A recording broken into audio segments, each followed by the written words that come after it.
All right, that's it for today.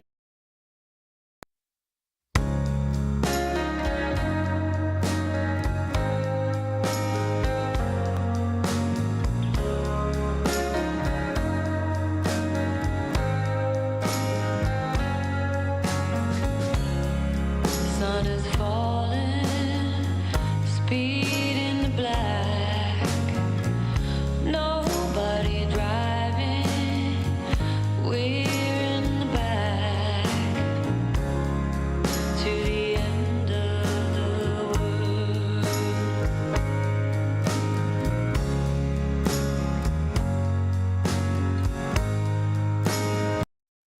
All right, guys, welcome back. Welcome back to the Liminal Boundaries Channel, where we're live streaming the Ballad of Garvin Hackett, a movie script being written completely from scratch. It's an ironic, darkly comic take on 90s action movies. Think Forrest Gump meets Scarface, directed by Sidney Lumet.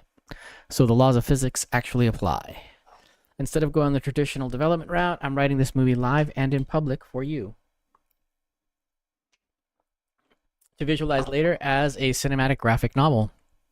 So if you've got a good idea you think might improve the script, drop it in the chat and it might just make it in. Subscribe and hit the bell so you don't miss the next episode. And if you want to follow along from the beginning, check out the Liminal Boundaries channel in the link in the description. So I will welcome everybody. Welcome everyone. What emoji should we do today? Let's see. Let's see what they have here. Let's see. I'll do some hearts because I'm feeling a lot of love today. Okay. There we go. Everybody's welcome. Oh, look, they have like basic ones that you can do. Great. All right. So what are we doing today? Today we are doing... It's day 38 and we're working on Act 1, Inciting Incident. Working on the Inciting Incident today. So there's some things I noticed as I was looking at this. So for those of you who don't know, I don't work on this outside of the stream. You're watching the entire process. But, however, I do set up the stream, and I noticed something. So I have to mention it in the stream. So if you look at the ordinary world, there's a crime wave broadcast and somebody's building a bomb. JR calls Garvin at breakfast. Whitey stalks his victim. Beatrice humiliates Garvin at breakfast. Garvin asks JR for help. Now, it's a cool sequence on its own. And here, JR stopping for the donut is really good. But Whitey killing JR, which is the next scene, this is basically a sequence. This is an action sequence. If we add a moment before the inciting incident where you see Whitey following this guy to a donut shop and he pulls out the bomb, that's where we can have a cliffhanger. So I don't think JR stops for a donut is really the next scene. I think we need to insert a scene here between Whitey kills JR, JR stops for a donut, where we get, let's see. What are we going to call this scene? We're going to call it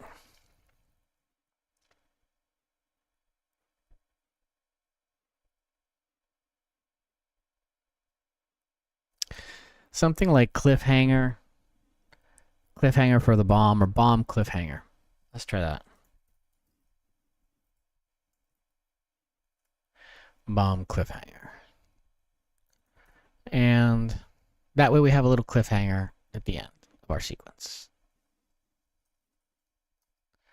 So for those who are seeing the ordinary world, they're getting invested in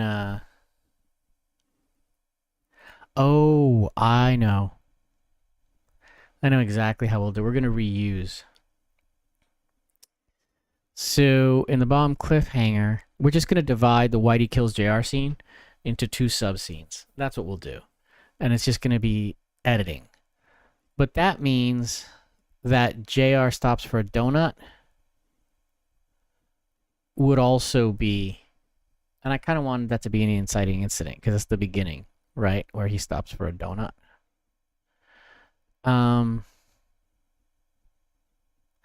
Just gonna leave the cliffhanger.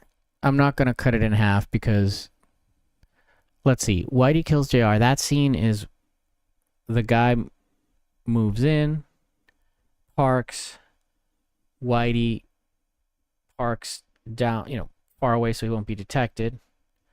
And then he goes to the back of his trunk and he arms the bomb.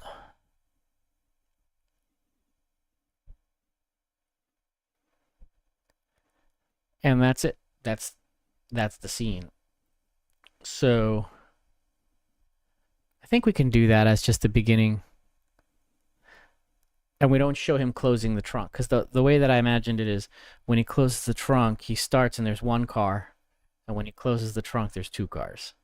And that's like JR stops for a donut. It actually works out perfect. So the bomb cliffhanger is target parks at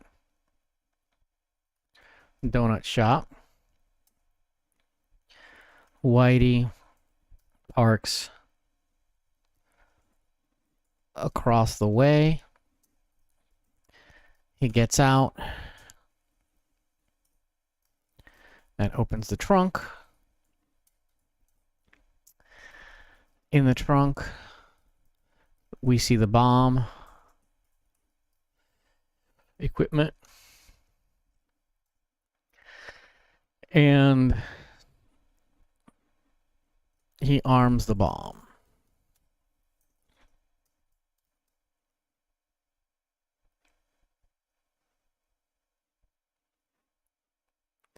And that's it.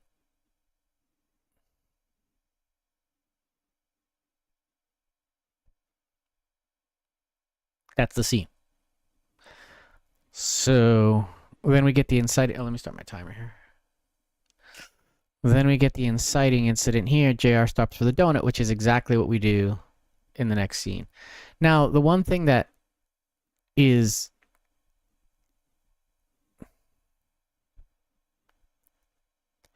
so the thing is that there's two things I'm thinking about. I'm thinking about a screenplay, and then I'm thinking about cutting this into shorts, right?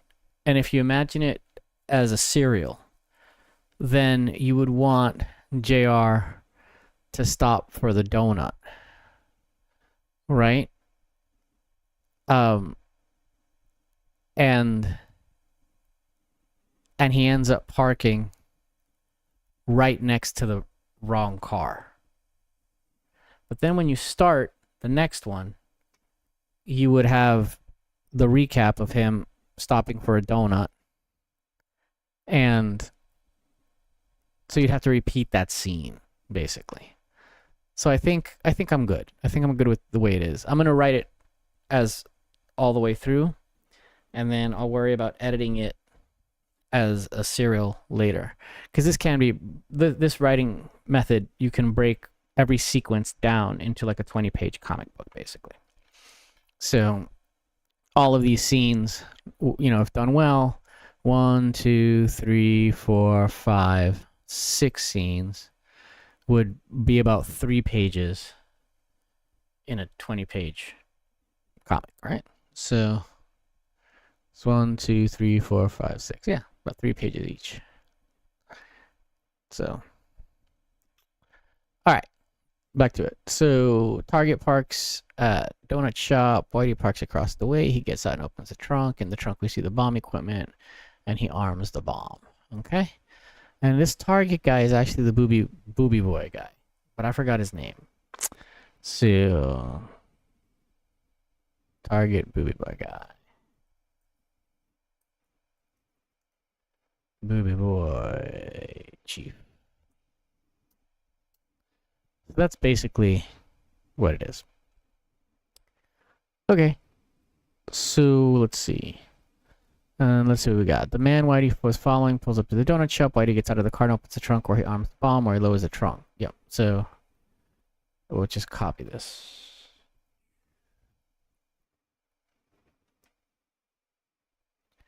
And I'll paste it here.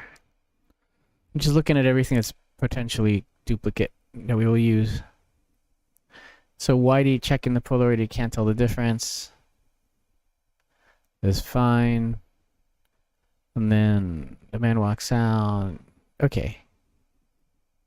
There's one thing he does. He opens the trunk. He checks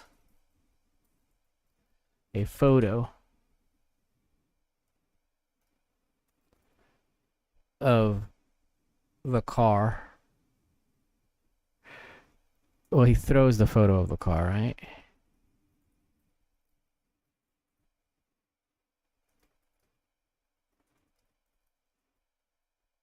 Right, because he's been using the photo to follow the guy. So his car blows up.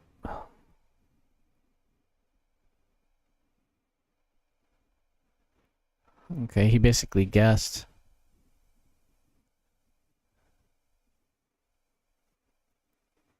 I love the coin bag. Yeah, and then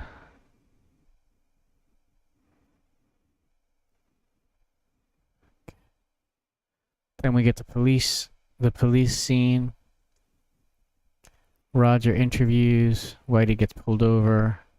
Garvin has a mental breakdown. Whitey gets arrested. Garvin's gun runs. This is the sequence. The set piece ends here. So just double checking that we have a good structure. Because I think stopping at the donut shop and him pulling down the thing is a great like hook, right? It's a great cliffhanger, the bomb cliffhanger. Okay. It's better than just the bomb. But either way, it doesn't change the writing. It's just where I move this label, whether I move it up or down. Okay. So let's see. 1, 2, 3, 4, 5, 6, 7, 8. So we have 8 scenes here. If we move here, there, we'll have 7. So 1, 2, 3, 4, 5, 6. 1, 2, 3, 4, 5, 6, 7, 8. So we'll have even scenes. Yeah. So I think this is... My instincts are telling me to move this. So let's see if they're right. Okay. And then we see I'll see Whitey prepares the bomb, which is what this is about.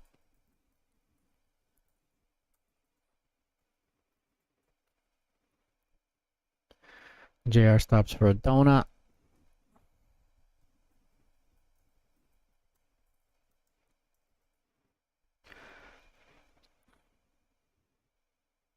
And this is really the Whitey kills JR scene.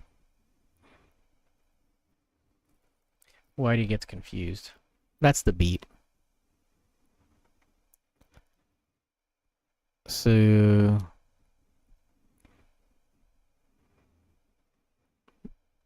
yeah, that's it.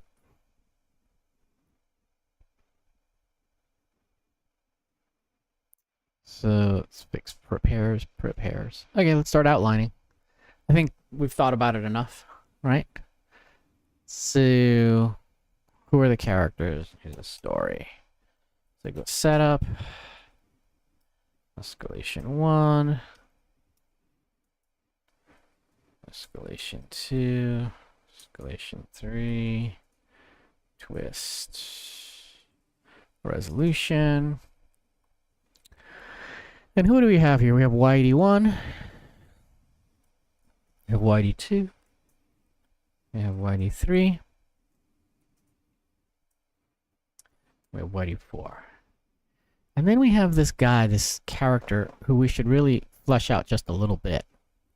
Because he's got to make some decisions. So let's see if we can find characters. Beatrice, Garvin, James Robert, Joelle, Roger, Tammy Lynn, Whitey Jackson. Ideas, liminal boundaries, outlines, prompts, research. Let's see what I got under research. Conspiracy board, exotic cars, gangs. I think what I'm looking for will be under gangs. Let's just see. Stealing cars, sources. What is sources? What's in there? Oh, yeah. Unusual deaths. I can always go back there for the... I gotta remind myself. Actually, I'm gonna copy that. Now that we're here, I'm going to go to my outline. And lower down when we have the montage in Act 2.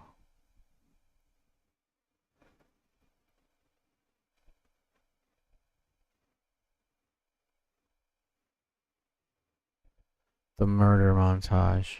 And here, I'll just add a... Oh, it already copied it for me. Nice. So, I don't need it. It's this. So what I'm doing, for those of you who don't know, are unfamiliar, with Obsidian, you can make links to other files. So in the future, when I come to write the murder montage, I'll remember that the sources are here, and I can click. I should be able to click to it. Let's see. That should work, but it did not. So I'm going to go this way. Watch. I don't think I need all this. I think I just go here. And I think I just need to go and here and there. There we go. And that's an internal Obsidian. And there it is. So that's the Obsidian link. So when I need to write this, I will... It's sort of a breadcrumb for my future self. It's going to be a breadcrumb for my future self to, murder ideas. Murder ideas, go figure. All right, so anybody who reads this doesn't know what I'm up to. They're going to get suspicious. Let's see. So we got stealing cars, we got sources, questions, prison inmate communication schemes, the prison system, broadcast technology, the M60, law enforcement. I think it's going to be gangs. Let's check it out. Kenneth Booby Williams, aka Black, the mastermind of the Booby Boys. He partnered up with another major dealer, Efrain Casado, E4, after the two met in prison in 1992. Together they merged their independent networks into a massive, heavily armed syndicate. So I need to do a quick bit of research on this. I'm guessing Kenneth Booby Williams was Black by his name. You know what? I can always do this research later, but I just want to make sure. That'd be funny. Nobody cares anyway what the race people is. That would be really funny if he was a Black dude and eventually in the visuals you see him cast as a white dude with blonde hair. That would be hilarious. But anyway. Let's see. Yeah. And then Efrain Casado would be the second guy. E4. What a name. After the two met in prison in 1992. So this timeline doesn't quite work, but that's okay. This is a revisionist anyway. That's half the fun. Half the fun is making stuff up. All right, so let's go back to here. The scene where Whitey follows Booby. Whitey Jackson stalks as victim. And it's not Hispanic man. It's boom. And that's all we need. The rest is good. No other necessary changes there. So we'll go Whitey prepares the bomb. Okay, so this is the scene we're working on. And we need Booby Williams. What's his name again? I think it's Kenneth. Let's see. Kenneth Booby Williams. Okay, so we know it's Kenneth. So let's go back to the outline and give Kenneth some decisions.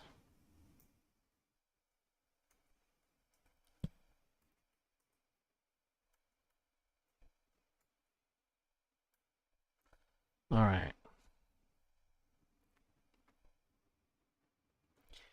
So what are some funny things somebody can do in a car before they get out?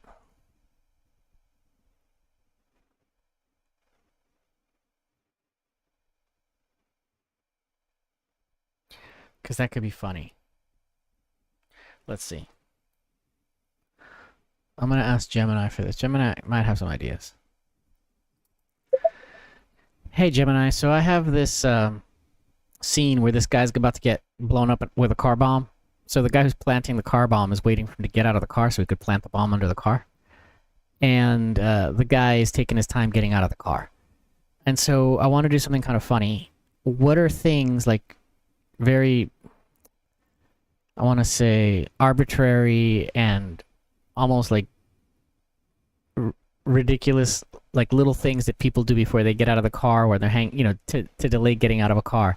I was thinking something silly like picking your nose, or just doing like ridiculous things. What are some ridiculous things that are very human that you would expect people to do, but you wouldn't expect in an action movie, right? Like right before the guy's gonna plant a bomb.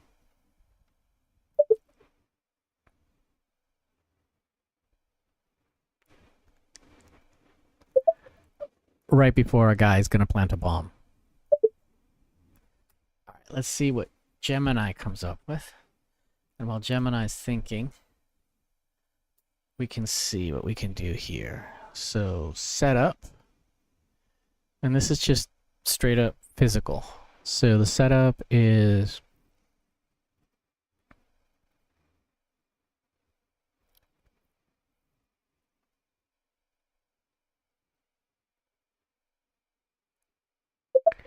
Whitey follows Kenneth to a place where Kenneth parks, and Whitey turns around and parks far enough away that he can see Kenneth, but Kenneth can't see him.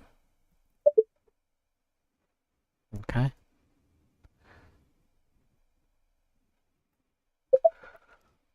Whitey gets out of the car, goes to the trunk, and lifts it.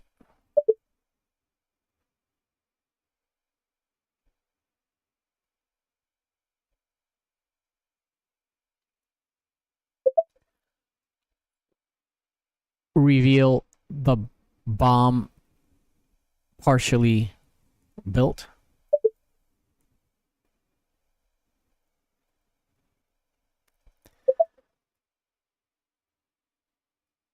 He looks around as a random passerby comes by walking a dog or something. That's a nice escalation. I'll do that for escalation too. Where'd I go?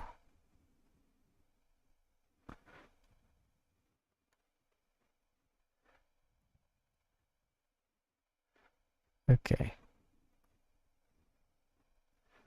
Okay. What is going on with this thing? My software's acting up. Uh-oh. I'm gonna go to another scene, see if this helps.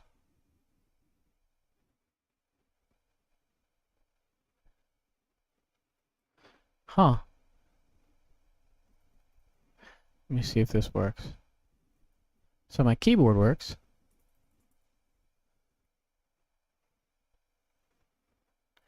I'm gonna close out this. I'm gonna go back to the outline and relaunch it, see if that helps. Okay. That may have helped. Okay. So that's going to be escalation 2. This will be escalation 3.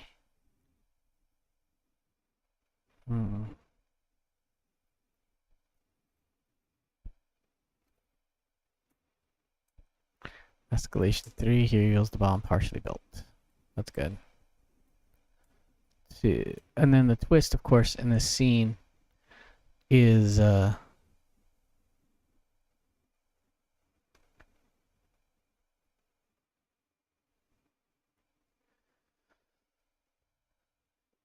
well, this is a cliffhanger, so of course the twist in this scene in reality is he lowers the, he goes the bomb and arms it. And then the twist is he lowers the trunk, lifts it, he pauses, he hesitates. Yeah.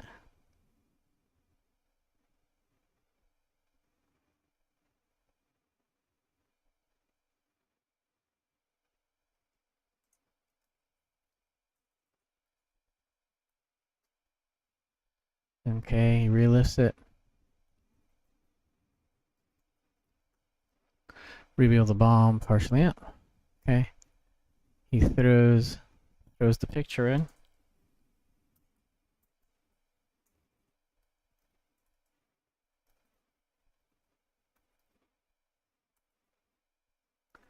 Of Kenneth and his car in to the trunk.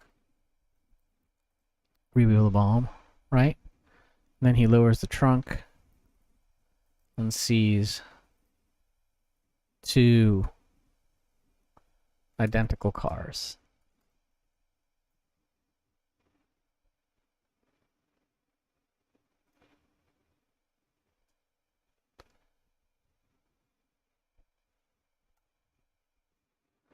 Oh wait, I think I could do something. When he arms the bomb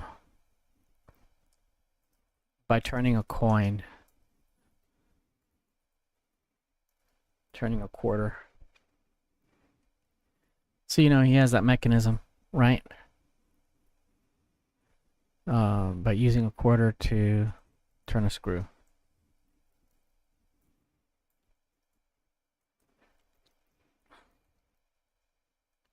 Screw that connects the battery. Okay. He lowers the trunk and sees 2 identical cars, and then he checks the picture. Can't tell the difference. He flips the coin. He flips the quarter. That's it. That's the end of the scene. So, YD1, he parks across the street. Oh, let's see what Gemini came up with, because this is pretty straightforward outline. So let me see if Gemini has some ideas.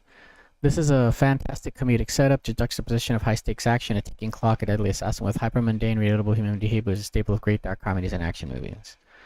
To make it really work, the delay needs to be something so deeply personal, trivial, or embarrassing that the assassin outside is left both frustrated or profoundly annoyed by the target's lack of urgency. Here are a few ridiculous, highly relatable things your target could be doing while the bomber awaits in the shadows. The black hole expeditions. The dropped fry. Oh, he drops a French fry. That's really funny. That's really funny. When he finally gets it, it's covered in lint, but he eats it anyway.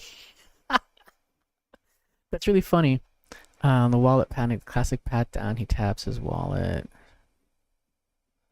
Yeah. Okay. Aggressive car grooming. Oh my god, yeah. That's good. Yeah, he grooms himself. I like the grooming. The zit. That's funny. I like that. He's like narcissistic. Okay, that's very funny. Audio digital hostage. The podcast promo code. The dashboard concert. Oh my god, the dashboard concert. That's funny. Oh, because he's doom scroll. We didn't have doom scrolling yet. Let's see. Engaged in a series of bizarre. That's funny. He's got a wedgie. I think the one that. Oh yeah, this is funny. This is a good idea. To maximize comedy, make sure the assassin is enduring terrible conditions outside, like freezing rain, getting bitten by a mosquito, or crouching in a puddle. That's really kind of funny. Okay, so the ones that make sense for this scene are the zit, the stubborn nose hair, and oh,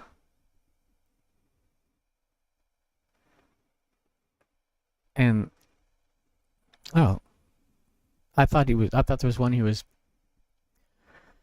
Let's see. I think I came up with one by mistake, thinking that it was given to me. But I was thinking it would be like he starts combing his hair. Yeah. So the zit, and then he starts combing his hair. Okay. Zit, hair, nose hair. That's funny. Okay, so I'm gonna go with that. So Kenneth. One is zit. Two is hair. Three is nose hair. Right. 4 is. I don't know what he's gonna do. This is fourth one, but that's kind of funny. This is all getting out of the car, and then I can imagine he's just listened to the end of a song, right? Yeah. What if he's just like listening to the end of a song, like it's like some sort of gangster song, and he thinks he's really cool, and he's just listening to it, letting it end. He's probably a black dude, so I'm guessing air guitar might not be a thing that he would do. But what's the black dude equivalent of air guitar? This could be funny. Let's see what.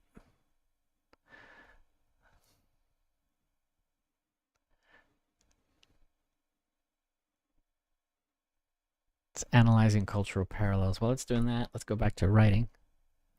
Oh wait, this is refusing to leave the car until the song is over is universally recognized driving habit, and playing it up for the gangster hardcore hip hop track gives you incredible visual comedy. Air guitar is the ultimate physical expression of getting lost in rock music. The hip hop is all about rhythm, the attitude, and the background vocals. They're the best at getting completely lost in this rap.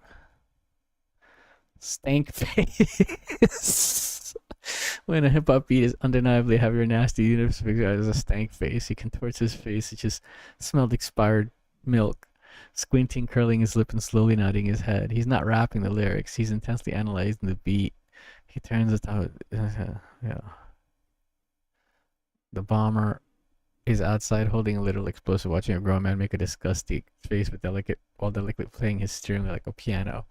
That's funny. The Phantom Hype Man. Instead of rapping, he's deeply committed to performing.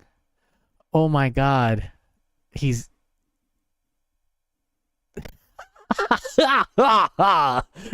That's funny. Okay. He's like acting out like boom boom boom boom in the car. That's funny. That's really good. This is actually really funny. That's making me laugh. Okay. Wait for the drop.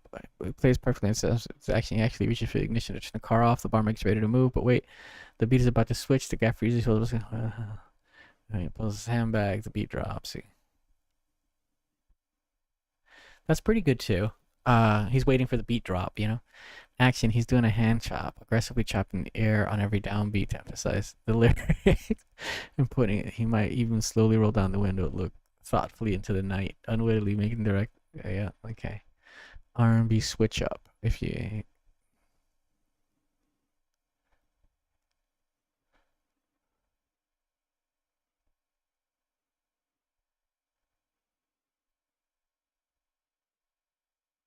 Oh my god, an air grab. That's really funny. Okay, I was sort of heading into the air grab territory, which is funny because this guy's a gangster, and it would be funny if he had like a soft side. This is 1991. What would be a ridiculous song that he might be listening to. I think anything from like pre 1991. It could even be like a Mariah Carey kind of thing, you know? Obviously, for licensing, we wouldn't use her, but just something in that kind of genre. I don't want to over prescribe it. It's just pre 1991. That would be really ridiculous.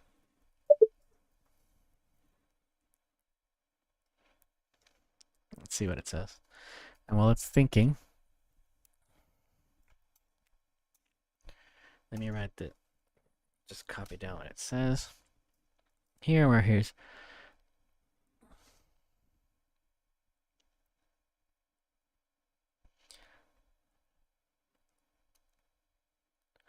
throwing his hands up, doing aggressive silent gun fingers to the roof.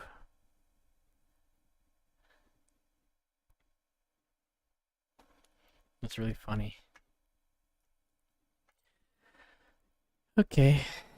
And then we got the comedy. He's pausing.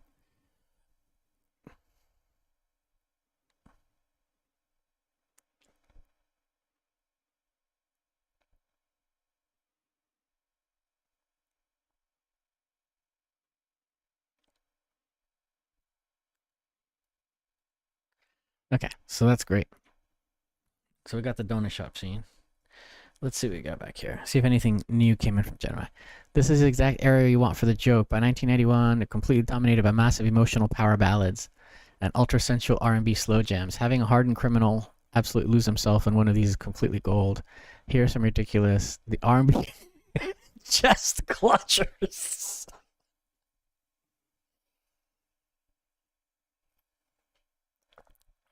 My by Johnny Gill.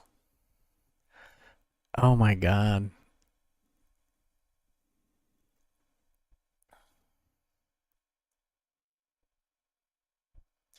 Here and Now by Luther Vandross. A massive, emotionally soaring wedding ballad. The action, he has his eyes squeezed completely shut. He's pointing passionately in the rearview mirror. He's swearing his eternal swearing his eternal devotion to his own reflection. He physically cannot exit the village until Luther hits the final glorious vocal run.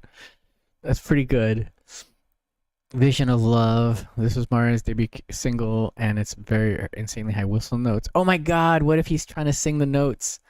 He completely drops his tough guy demeanor. The bomb watches him take a massive chest expanded grip the stream with white knuckles and just silently scream, trying to match her impossible dog whistling high. That's the one, dude. That's funny. He's using the gear shift as a vintage stand-up microphone. He gently caresses it while delivering a deeply soulful, breathy lip sync, throwing one arm like he's performing a song. The thing about that is that the gear shift is not something you can take off, but that's pretty funny. Okay, the secret soft rock.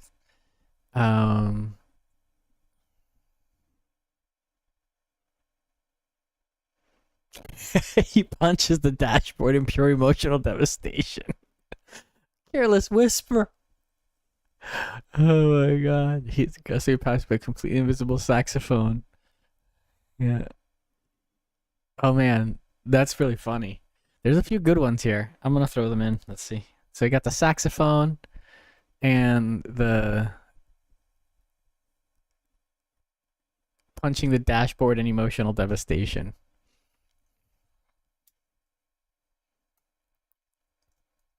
Yeah. Let's see.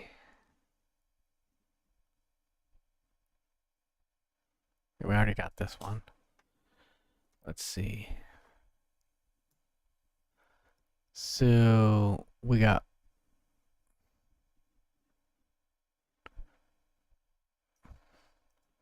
punches the dashboard in pure emotional devastation. That's really funny. And playing in a completely invisible saxophone.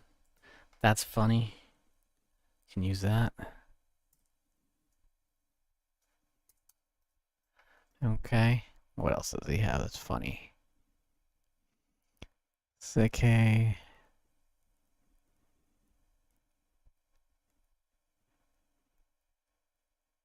This is the funny one.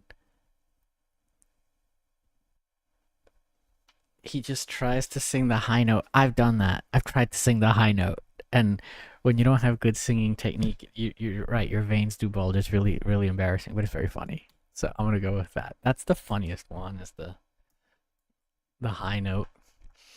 Okay. Okay. Cool. So we got a lot of funny things here, guys. This is good. I was laughing. Cool. So let's see. So back to this. So he parks across the street. Right. Right.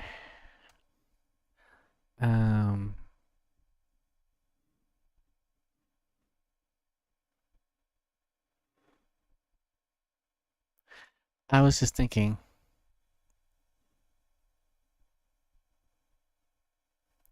Let me ask Gemini, because I have another idea for this scene that could be pretty funny. Let's see. Okay, the bomber is armed. He's across the street in a parking lot, sort of across a busy road kind of thing, because he's following him, right? And the scene is he goes to the trunk and he opens the trunk and he's got the pipe bomb, which we saw the hands building the pipe bomb in the first scene in the movie. Now we know that he's the guy who's built the pipe bomb. And so before he does that, he's waiting in the car and the guy is in his car doing these things and he's got probably binoculars or something. He's looking. And so I'm wondering, what can he be doing that is frustrating or I was thinking that he actually pulls the gun and like goes to try to kill the guy. Just, well, this is not plausible, but the vibe is like he wants to just kill the guy with his bare hands because he's singing so badly or something. But it is across the street. But you get the idea, like in that vein. Or yeah, that's basically roughly what I'm looking for. Is just some ideas that could happen to the bomber. One of them that I had is when he goes to open up the trunk, there's somebody walking by, so he doesn't fully open it, and he says hello.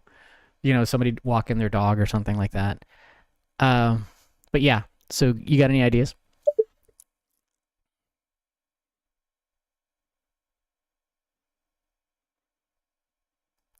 Let's see what Gemini comes up with. And meanwhile, we'll go back here. So he parks across the street. And we know here his last thing is flips a coin. And we know here he double checks the picture. Why do we know this? Because he's the opposite of flipping a coin. And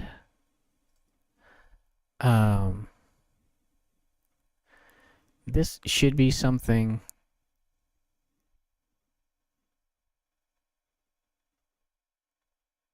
Oh, he loses him and finds him. Parks across the street. Okay. And then here reveals the bomb. Arms the bomb. Okay. Cool. And K1 is gonna be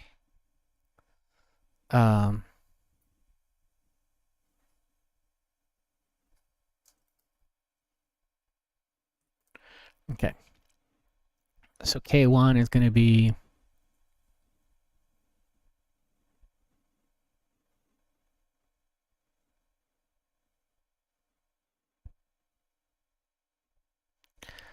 I think less gangster rap and more like he's pausing, waiting for the bow, you know?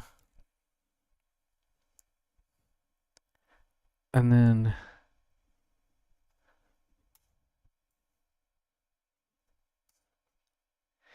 he's just pausing perfectly still.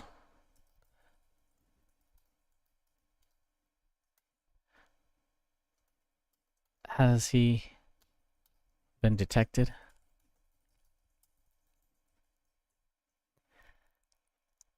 And then he punches the dashboard in emotional devastation.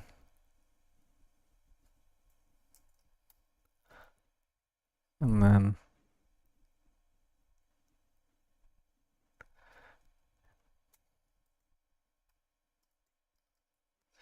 okay. That's funny. And I think this is like, yeah.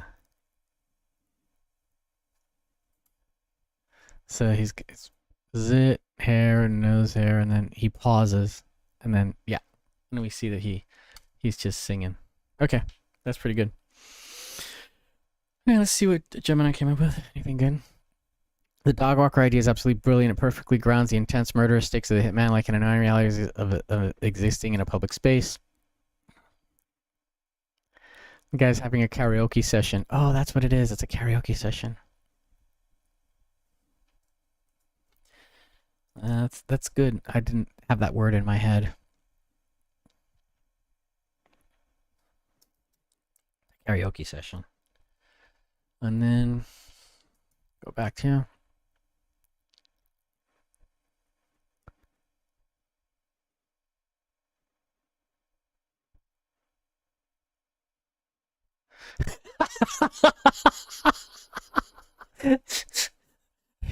it looks like he's having a medical emergency. Oh my god, that's really funny. Yeah. This is funny. Yeah, so he thinks that someone should shoot him. He looks around, yeah. The I'm just gonna shoot him urge.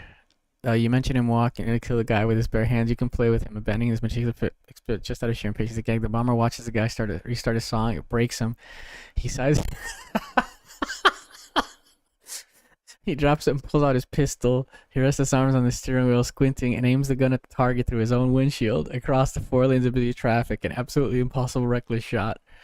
Reaction: he makes a quiet pew sound with his mouth, just living out the fantasy of ending his annoyance. Then he snaps out of it, shakes his head at his own lack of professional, and puts the gun away. That's kind of funny. The trunk interruption. He pops the trunk and lifts the false bottom pipe bomb just as he reaches for it. An overly friendly local in sweatpants. The bomber has to casually lean his entire upper body over the trunk to hide the bomb. Local studs. Nice. You have it. Nice. You guys kind of proceed. Okay, it's asking for car. Are you having car trouble? Yeah. The dog then proceeds to sniff the bomb the gunpowder. That's funny. The obstacle illusion. The bomber's timing is entirely dependent on the target's unpredictability, which makes the busy street a massive comedic obstacle. The target finally finishes his song. He turns off the headlight, opens the car door. The bomber grabs the bomb, adrenaline pumping, ready to sprint across the street. The reaction: exactly as the bomber steps off the curb, a massive, bright lit city bus pulls up and stops right in front of him, completely blocking his view of the target's car. The bomber just stands there in the street, holding the car bomb, forced to wait. Well, 3. That's actually pretty funny.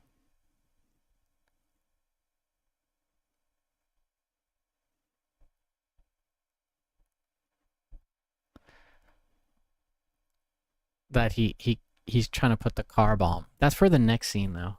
That's actually pretty good. That there's a bus. It gets him. So he's trying to put the car bomb and he can't get to it. This is if I want to extend. These are set piece extensions for sure. It's actually not a bad idea. These are good ideas. Let's just throw that. Whitey kills JR. Okay. Okay, so. Okay, I'll just throw this as these escalations. Those are good escalations. All right. So, yeah. Okay, so it starts.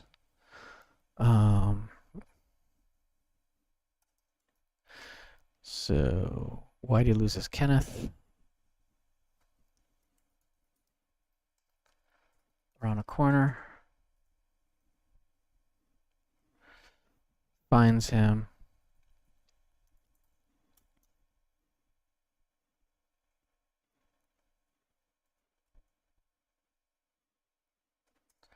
at the donut shop.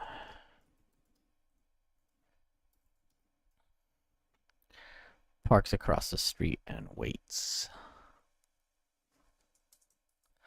Okay.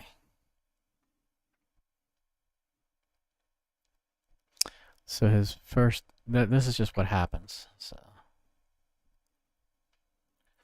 he parks across the street. Okay, so finds his car. Right. His car parked at the donut shop. Yep. And then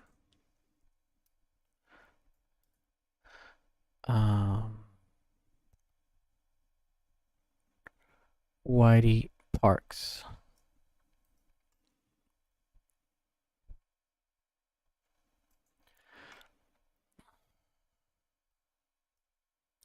Whitey parks far enough away that he can see Kenneth, but Kenneth can't see him. He waits. Okay. And then he arms the bomb.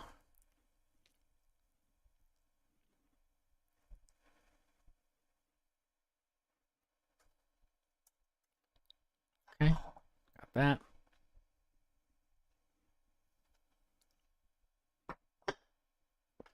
Let's see what else he does. He double checks the picture.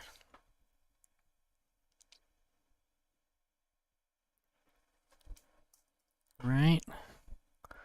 And then he flips a coin. And then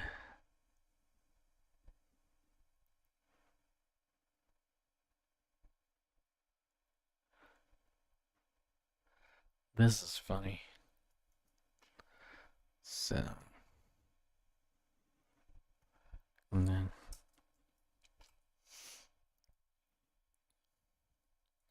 stares into the mirror. Has Whitey been made? No, it's a zit. It's a zit. Then he checks his hair. Whitey looks at his watch.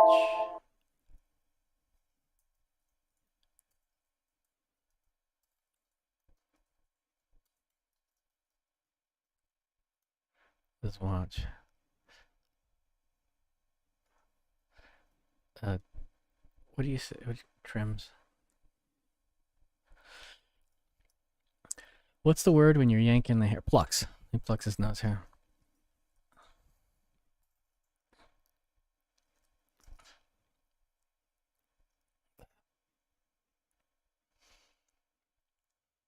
So I got these. And then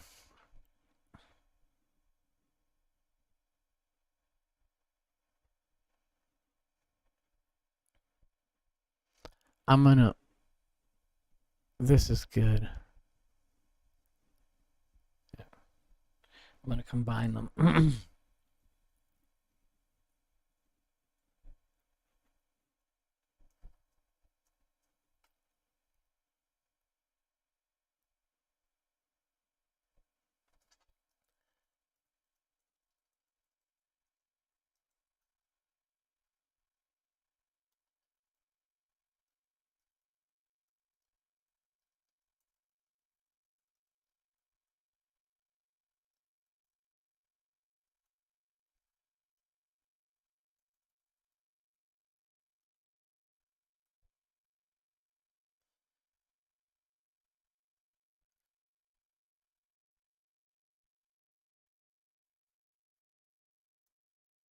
It's funny.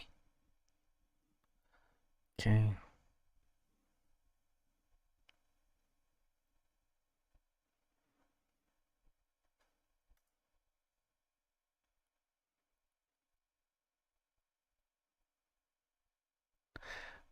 He punches the dashboard.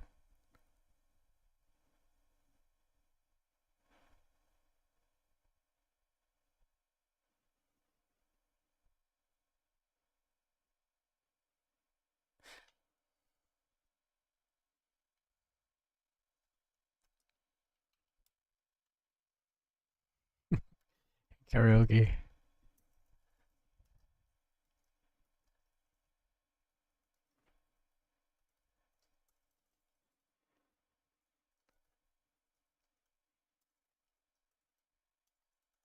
Fixes his hair.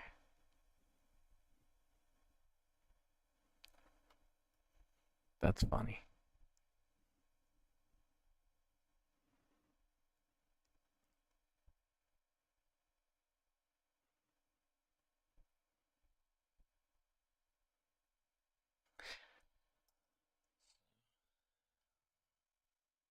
It's gonna be K4.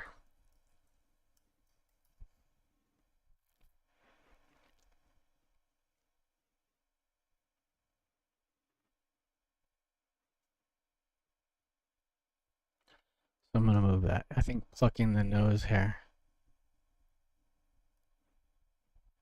is funnier than the zit.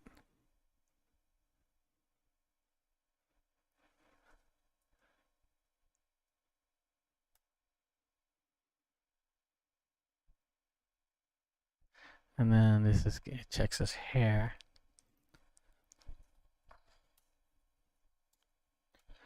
It would be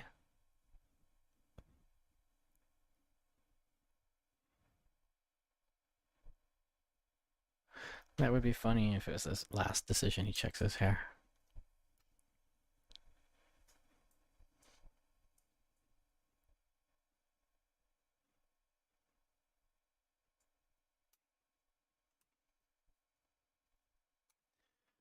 This gangster guy is just having a lot of fun. Okay. The air saxophone goes away.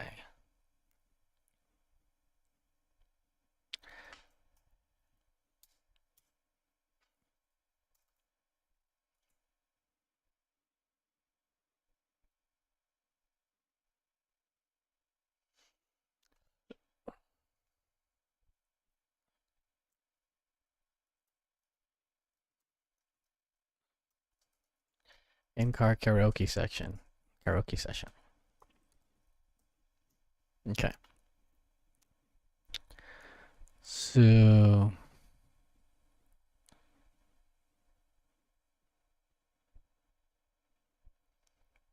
cool. And the twist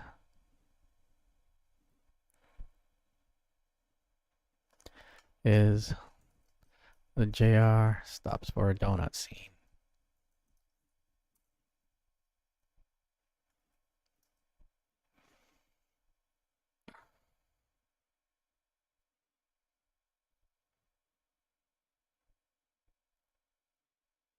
Okay.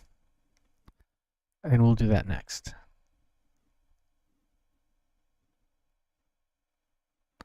I'll just JR is praying at a red light. And I'm gonna just set this up. Setup. Escalation 1. Escalation 2. Escalation 3. And resolution. And it's going to be J1, J2, J3, J4. And then he says, thanks the Lord. That he's praying for his wife, restraint, Garvin. Looks at the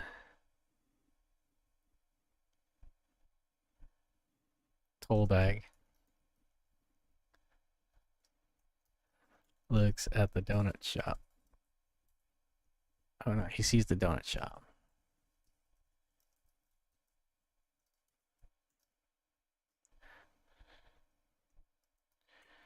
J3 looks at the toll bag. Thank you, Lord.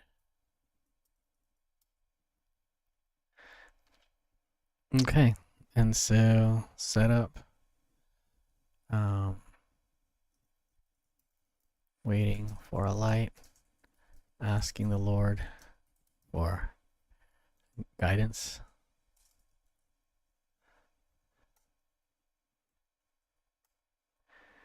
Escalation 1 sees a donut shop. Escalation 2 is really the looks at the toll bag, you know, light turns green. Yeah. Let's see. I don't know what the twist would be. We know the resolution is he drives in. He drives in. Turns on his turn signal.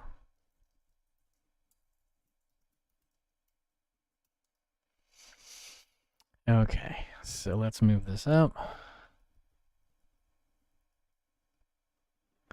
And then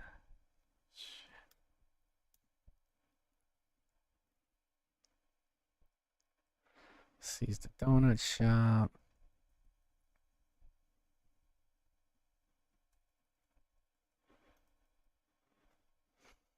Someone honks. That's actually the twist, maybe. And then this is thank the Lord. And that's it. That's it.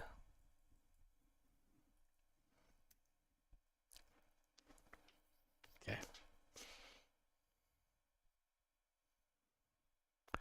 So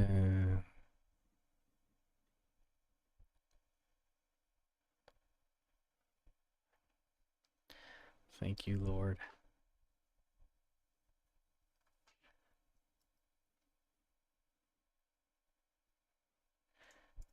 Oops. There you go. So that's that scene. Okay, this is inside JS car. Okay.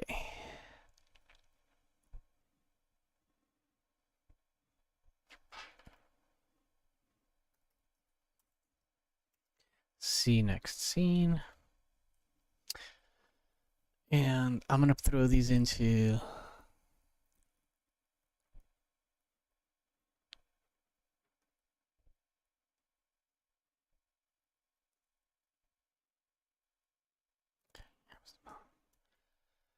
okay. There we go.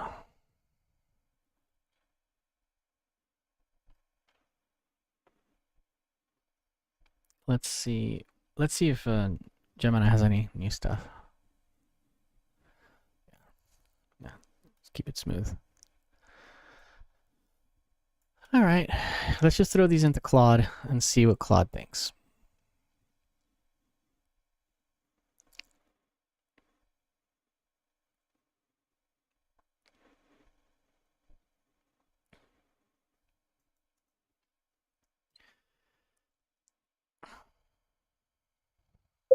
Okay, Claude, here are two more scenes. One of them is a cutaway. Is basically one scene is the twist of the other one. But I just wanted to beat them out and see if you have any suggestions or thoughts that could make it funnier, or if anything could be cleaner. You can feel free to rewrite them, but they should be roughly the same terseness and standard simplified technical English. These are outlines, right? They should be simplified technical English, except for like quotes and unique things that obviously give the story life, like particular details. But here are the outlines I got for them. What do you think? Okay. Throw them in. Let's see what Claude says. Claude's usually pretty slow, but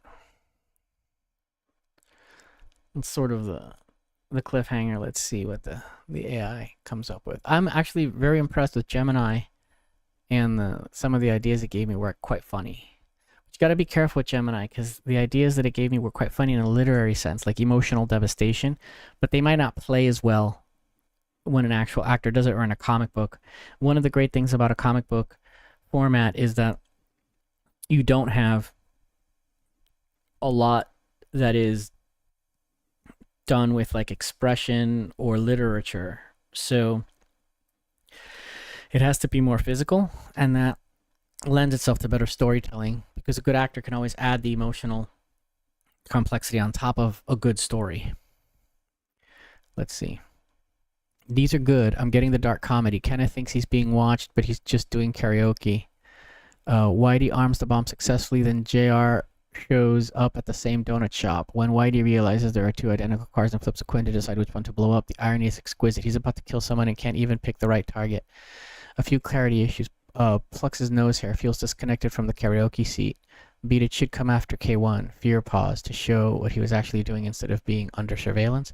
Or is it meant to show his vanity between the fear moment and his... Okay, yeah. So great clarification. So he's not afraid at all. He was actually waiting for the beat in the song. Or you could make... The joke is that he notices something, and we think, and because we're looking at it through Whitey's point of view, that he's been made. But what's actually happening is that there's a nose hair he has to pluck, or something like that. In other words, it's just sort of a false moment of tension, and then you release it when you see there's a nose hair he's plucking, and then he spazzes out, and Whitey's like, "What's happening?" And then you realize he's singing karaoke. That's the idea.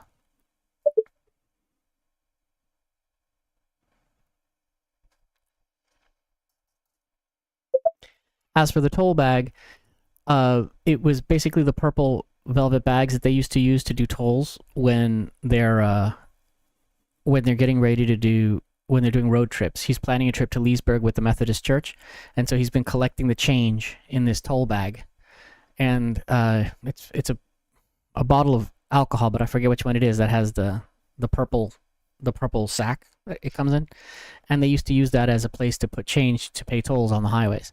And so he looks at the donut shop, realizes that he's got the toll bag full of change, and he can go buy a donut, which is his wife didn't let him eat at breakfast. That's basically the gag there.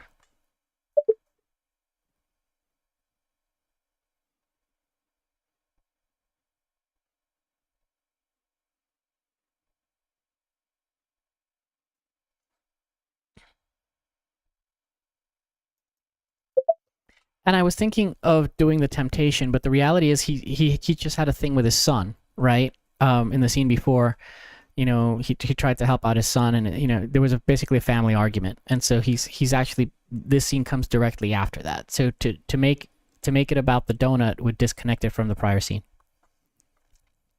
I'm talking about the prayers.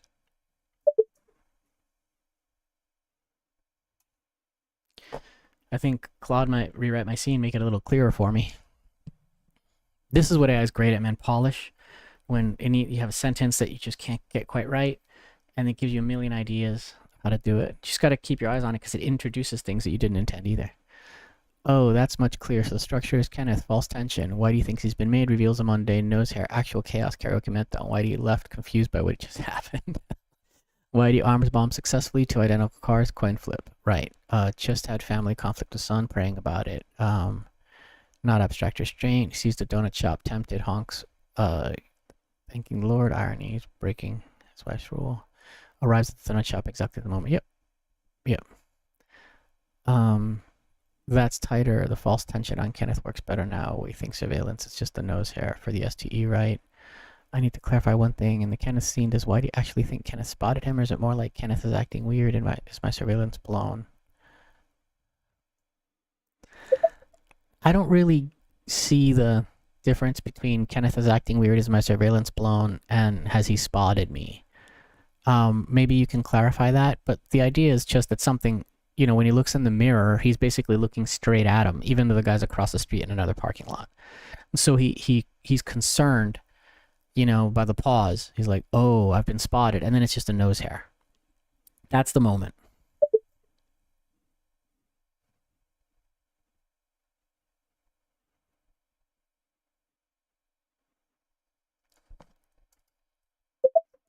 And as for Garvin, so what happened is his mother is very hard on Garvin. Garvin's 22 years old, and he's basically failed to launch.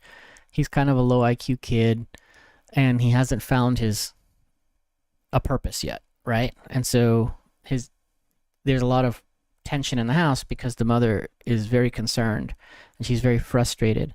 And from her point of view, Garvin's dad, isn't pushing him enough, and so she's doing what a lot of Cuban women do, is she's overcompensating and doing the pushing, but she's doing it in a much more aggressive way, as they're wont to do.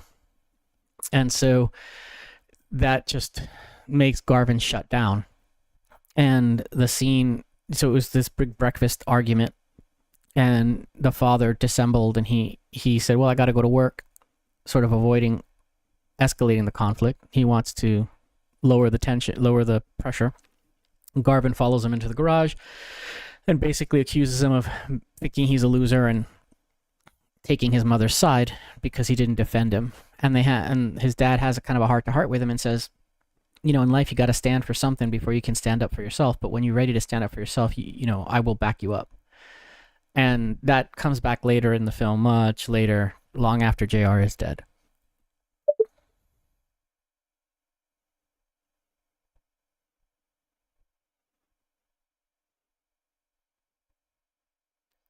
So let's see what it says.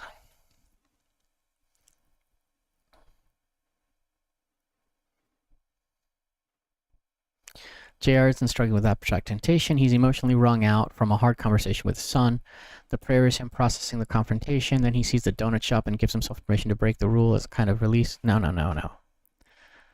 No, the donut situation is that the wife, she's kind of, I don't know if it's called passive aggressive, but he's eating a donut at breakfast, and when he doesn't take her side against Garvin immediately, she steals his donut, and the excuse is that, you know, you're trying to lose weight, and he says, yes, it's true, we did agree to do that, and then she attacks him. Are you calling me fat? So that was the scene. Is just this very, very tripwire aggressive woman, and she basically emasculated him by taking the donut. And that's one of the things that Garvin calls him out on, right? And his father reminds him, his father is a war hero from Vietnam, and his father reminds him that there's a difference between being peaceful and being harmless. That's the context, you know, of where this all comes from.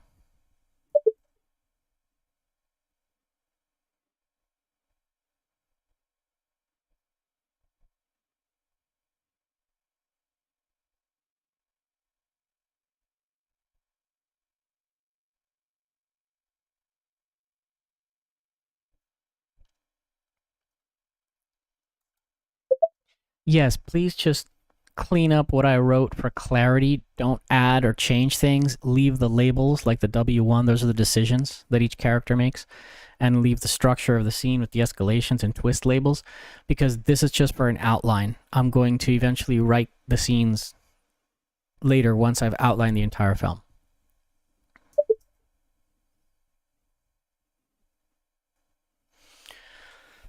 All right, let's see what it does. I bet you it's going to do this pretty quickly.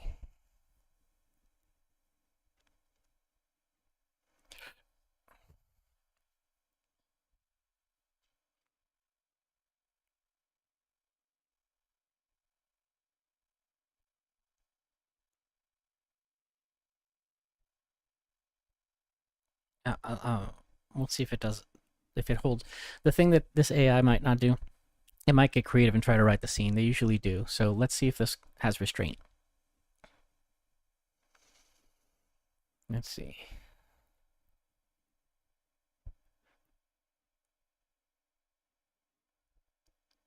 Let's see. Okay.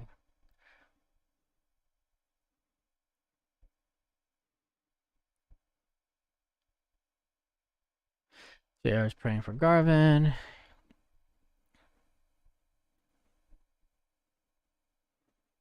He could buy a donut. Yeah, this is good. Try like changing this toll bag. Looks at the toll bag. JR looks at the toll bag. No.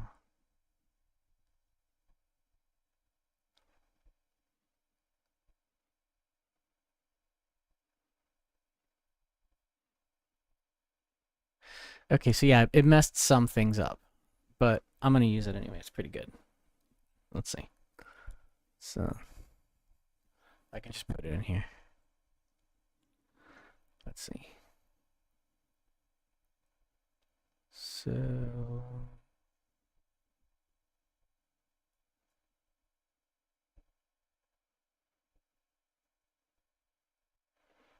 okay.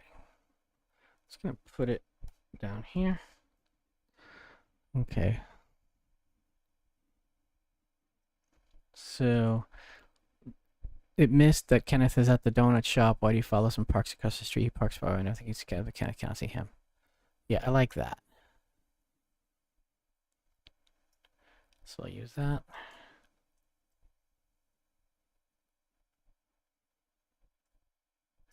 Let's see.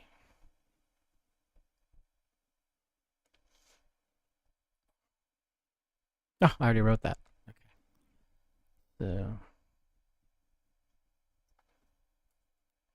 So we're gonna X that. Kenneth sits in his car. He stares into the mirror. Pauses. Okay. So this is good. So.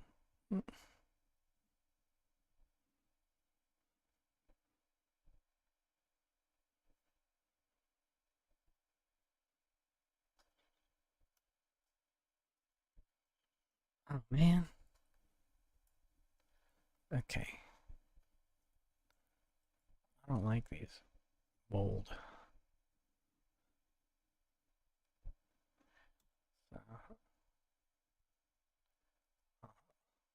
Okay.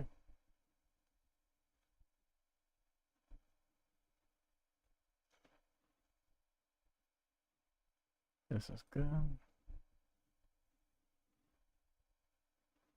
Okay. We'll leave a plucked nose here. That's good.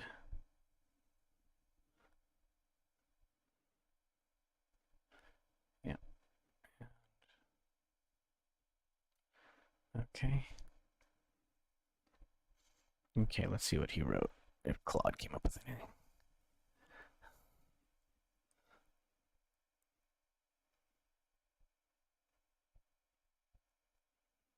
Yeah, these are good. This is funny. The karaoke breakdown.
So he checks his hair. Okay.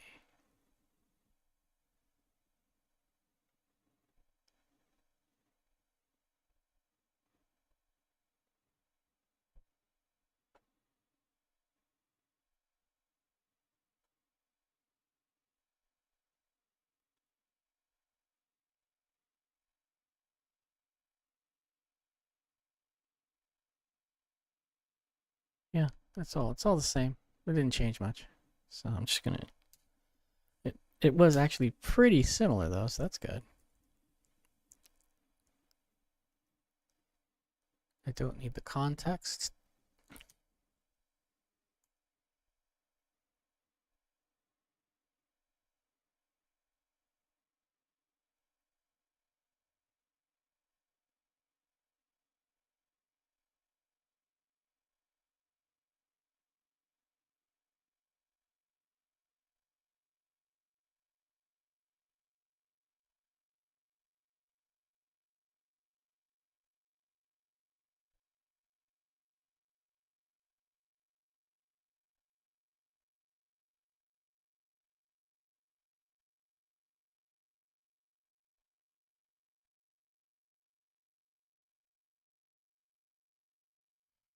This is funny. He could buy a donut. That's exactly right. That's the funny moment.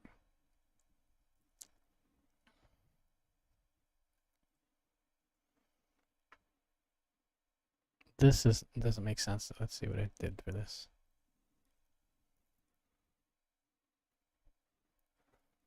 Oh, I see.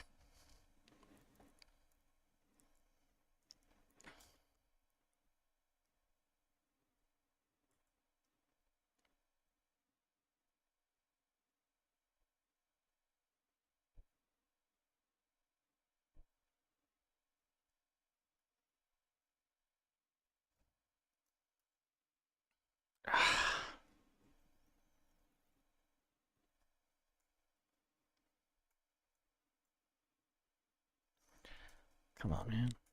There we go. He could buy a donut.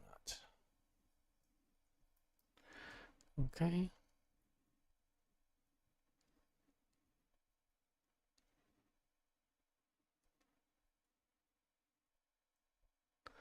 So we'll go here. We'll delete that.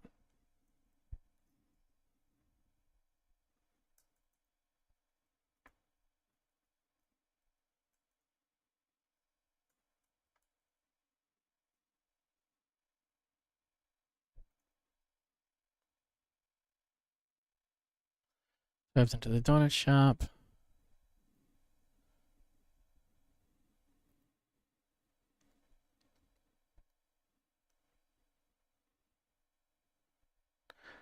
Yeah.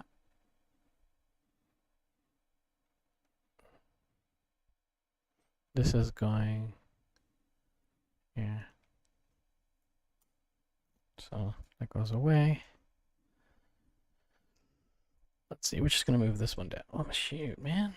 I'm really just fat fingering everything tonight. Okay. So I think we've got our scene. And JR stops for a donut.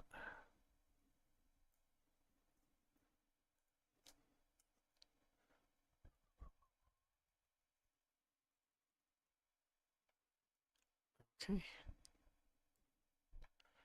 think it's good. Okay. I don't like the way he formats it. I think I formatted a little better. But let's just do it. Set up. Elon. Okay. J2. Yep.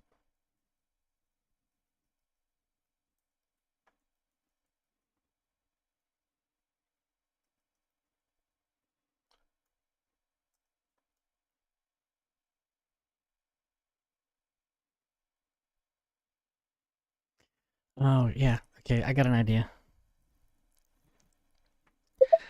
I need a line of dialogue where JR interprets this as like God is telling him to go eat the donut. Like, I'm your humble servant, Lord. You know, I'll do what you say, or something like that. But in the way somebody who's devout would say it in Bible speak. Let's see what Claude comes up with. We're almost done, I think, tonight. So, and then this is Whitey kills JR. So Whitey gets confused, goes away. And this is just another scene.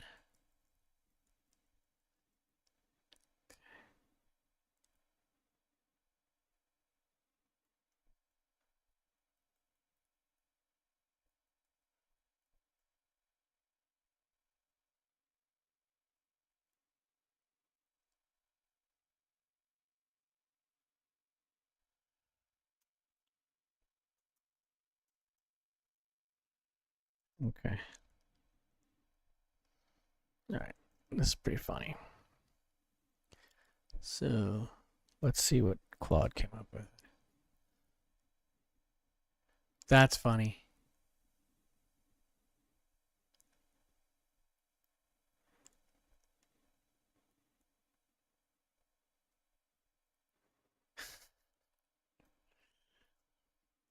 Short and sweet. Let's see.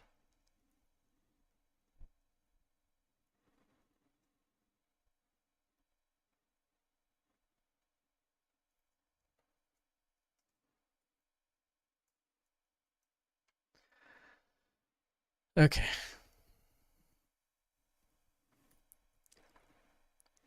Good. I think that's it for tonight, guys. We've got 2 scenes outlined. That's better than last time. We only got 1 scene, and we're using AI, which slows it down, slows everything down. But it is fun to use it as a sort of a check to see, sort of second pair of eyes. And then tomorrow we'll start the inciting incident with Whitey killing JR. There's going to be a big scene. And now we have 1, 2, 3, 4, 5, 6, 7. Yep. 1, 2, 3, 4, 5, 6, 7. Great. So we got some symmetry. I like symmetry. Sometimes you have too much symmetry, but in this case, it's good. All right, guys, that's great. We made a little bit of progress. We'll be back again for the next one, where we will continue working through the first act. Eventually, we're going to get this whole thing outlined out. And as you can probably tell from doing these outlines, once you've got the outline, you can do a lot of other things. Like you can turn it into a treatment, and you can, using AI, right? Because it can summarize everything. Or you can expand it into a first draft, which is what we'll be working on without AI. AI is good at creating the treatment because you've got more information, you're compressing it. But you never want to have AI write the stuff for you. You can use AI to give you ideas, but you always want to keep that last, at least for now, we want to keep that last decision-making curatorial step. Who knows in 6 months how good these things will be, and maybe they will write funnier stuff than a human can. But right now, we work with what we have. And with that, guys, if you made it this far, I really appreciate it. Thank you for watching, and I'll see you on the next one. All right, that's it for today's stream. So if you want to apply the tools I use here to your own work, I put together something special for you. Right next to me on the screen, you'll see a QR code for my screenwriting masterclass. As someone who fixes stories for a living, I can't afford writer's block, and neither should you. So I took the exact tools working writers use to make bulletproof narratives and packed them into this premium video course. It doesn't matter if you're writing screenplays, novels, comics, TV, or games. This works for any narrative story. You'll get full scene-by-scene breakdowns of famous films, hands-on guidance, and the exact system to ensure you never stare at a blank page again. It's $47, and a portion of every sale goes directly to support emerging artists through the Arts Accelerator nonprofit. If you're serious about mastering the craft, pull out your phone, scan the QR code right here, or hit the link in the description below. Get it now, and I'll see you on the next stream.